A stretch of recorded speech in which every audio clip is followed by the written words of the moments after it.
Bagong dating, galing po ito sa Central. Buksan na natin to. Ito po yung injector nitong L300. Ayan oh. Yan po yung sinabi nung kasa na palit makina. Pero ang nakita ko nga pong problema, sira yung kanyang turbo. Tines ko yan, pinakita ko sa vlog ko nung nakaraan. At lahat po ng kanyang injectors ay bagsak. O ngayon, ipapakita ko po sa inyo.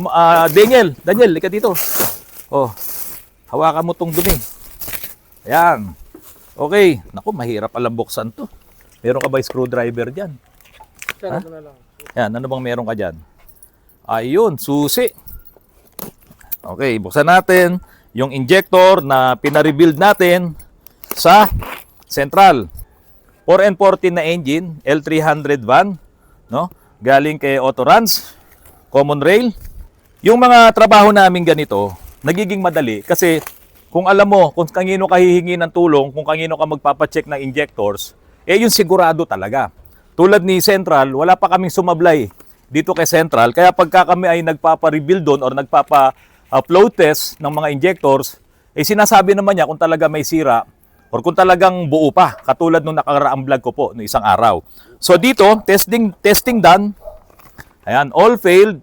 Low delivery with test result for revealed exchange common rail injectors stage 2 with 1-year warranty. Warranty void if contaminated by dirt, rust, water, shorted solenoid, no old parts will return. Okay, ito na. Bagsak. Injector number 1. Injector number 2, bagsak. Injector number 3, injector number 4. Kaya naman to uusok talaga ng mausok. Unang-una, sira na yung turbo, humahalo ngayon yung langis na pupunta doon sa intake, tapos papasok doon sa combustion chamber, susunugin niya, kaya ibubuga niya, maputing usok. So yun yung unang findings natin, sira yung turbo. Pangalawa, ito na nga, lumabas na yung resulta ng mga injectors niya, nasira lahat. Ngayon, napa-rebuild na natin. Ayan. Okay, test result after rebuild, no? S2, 4. So ayan po, pasado na po lahat to. Okay, 4 po yan ang ipina-rebuild natin. Ngayon mga kapatid, yung sinabi ng kasa dito na ito ay palit na ng makina, bakit naman ganun? Ang ganda-ganda pa nga ng makina nito. Nakaakyat pa nga ito dito sa Autorans. Yun nga lang, may problema nga kasi yung turbo niya at may problema rin yung kanyang mga injectors. Kaya ngayon, ito, papakita ko sa inyo yung mga injectors. Buksan na natin yung padala sa atin ni Central. So ayan po. Okay, makikita nyo. Yan ang tanda palagi ni Central eh. Yung mayroong dilaw na pintura na yan. O yan, ang mga tanda ni Central. At ito po ay ikakabit na natin dito sa L300 na to para mapatunayan na natin na hindi po kailangan magpalit ng engine. So Glenn, pakita mo dito. Ito na po yung turbo na pinagpalitan natin. Okay? Yung bago po, ayun na. Hindi pala, surplus pala yan. Galing kay Sir Ariel Sonorio, no? Itong kagandahan kay Sir Ariel Sonorio, pag ako kumukuha, 1 linggo na sa amin yan, hindi pa namin tapos yung injectors, so hindi pa nagra-run yung warranty ko sa kanya. So okay lang yan, sir. Hindi pa nagra-run warranty mo kasi hindi mo pa napapatakbo eh. Yan ang kagandahan kapag kakaibigan mo ang supplier. So hihintayin natin na maikabit ito bukas at bibigyan ko kayo ng update dito sa 4N14 na engine na ito na sinabi ng kasa na papalitan na ng buong makina. At dinala nga po dito sa atin sa Autorans. Bukas, abangan nyo po ang update nito. Mga kapatid, ito ay crosswind na XT. Naka-double wishbone. Tingnan nyo mga kapatid, double wishbone ulit siya. Hindi siya yung lumang design ng kanyang suspension na single lang. Ito double wishbone. At ito po ay Isuzu Pargo suspension. Yung mga ginagamit namin dyan, naka-coil spring na siya. Hindi katulad ng mga original na suspension po ng crosswind na naka-torsion bar.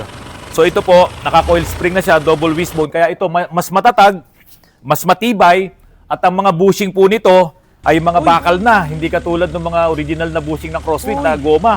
Kaya ilang up and down lang ng suspension, nasisira na yung goma, at mabilis masira yon, pati yung gulong nadadamay. Kasi once na masira yung goma, nawawala sa camber, kaya ang gulong mo, hindi rin nagpapantay ang kain. Ngayon, ito po kapag ginawa namin, naka-rack and pinion na rin po yan. Kaya marami-rami yung rack and pinion dito. Jomar, liga, pakita mo nga. Ito, yung mga rack and pinion namin. Ilan ba tong rack and pinion mo, Jomar? 4, sir. 4? Pare-parehas to, no? Oh, ano bang rack and pinion ang ginagamit natin, Tolits? Mitsubishi Triton sir, 2x2.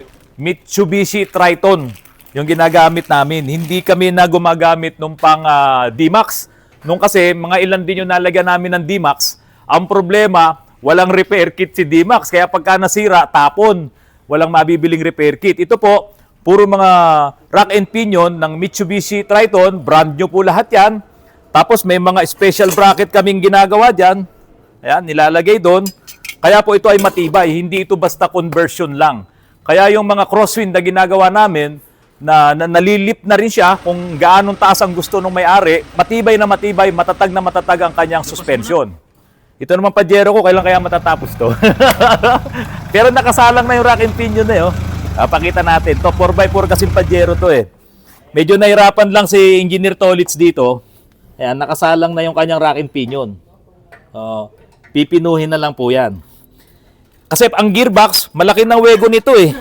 Pagka pinipihit ni Sargento, ganyan ang kalaki yung wego niya eh. Yun ang problema sa gearbox. Ngayon, pag naka-rack and pinion ka na, 0-0 yon, walang wego. Kaya yung mga ganitong rack and pinion, kapag ka ito po ay nagkaroon ng wego, may problema ang iyong rack and pinion or ang iyong mga steering parts, katulad nitong rack end, tapos yung tie rod end, kapag yan ay nagkakaroon ng problema, nagkakaroon ng wego. So, ilan ba yung nakapila mong crosswind na ipapargo natin? 4 sir. 4? Ang dami pala doon. Kaya naman, ano? Kaya naman sir. Isang buwan? Mga ano din naman nagmamadali yung ano. Na hindi nagmamadali. Buti naman, ano? Pinapila nila para di na magawan. Oo, dapat nakapila. Ngayon, kasama na rin na inaayos namin yung makina, pinalalakas natin, tinutune up na rin natin, kasi magpapalit siya ng malaking gulong, magpapalit din ito ng differential, kaya nakatanggal na yung differential doon. 4.8 ratio, naka-LSD na siya. Ano ibig sabihin ng LSD? Limited slip differential. Ayun, limited slip differential. So, kapag ginawa namin, naka all-wheel disc brake na yun. Hindi siya drum brake, all-wheel disc brake. Kasi ang kinukuha ko ng mga differential sa likod, ayun, naka-disc brake na. Hindi na tayo kumukuha ng mga naka-drum brake. Para malakas ang preno kasi malalaki po ang gulong ng mga nililip natin, yung mga ina-upgrade nating mga Isuzu Crosswind. Medyo nagtagal sa amin itong Isuzu Fuego na to, double wishbone suspension, naka-setup na to, kompleto na to. Pati ang kanyang steel bumper sa harap, pati sa likod, kompleto na yan. Ito na lang ang naiwan. Ito, ang tagal ginawa nung tukayo ko. Alin ba ang harap dito? Ito siguro, no? Ayan. Ayan, lalagyan pa po kasi namin ito ng, ano tawag dito? Bushwhacker. O, ayan na, mga kapatid. Ha? Ito po kasi ay fiber. So, pinoporma pa, minomolde pa nito kayo. Tapos, saka natin yung pipinturahan, mamasilyahan, at lilihahin ng maayos. Dito, ang buhay nito ay nasa pagliliha. Dapat magaling ang nagliliha. Si Romar, eto na, kompleto na. Yung bushwhacker mo, ikakabit na lang to. At anytime, pagka ito ay na kompleto na natin, pati ang winch mo, nakakabit na lahat, mga kapatid. Ayan. Nakakabit na yan. Ang electric aircon, okay na rin. Ito po, mounted na rin ang electric aircon. Ayan po, itetest na lang to kapag ka nakakabit na yung ating mga bushwhacker. Yan, pagaganahin na po lahat. Si Romar De Lemios na taga Davao City.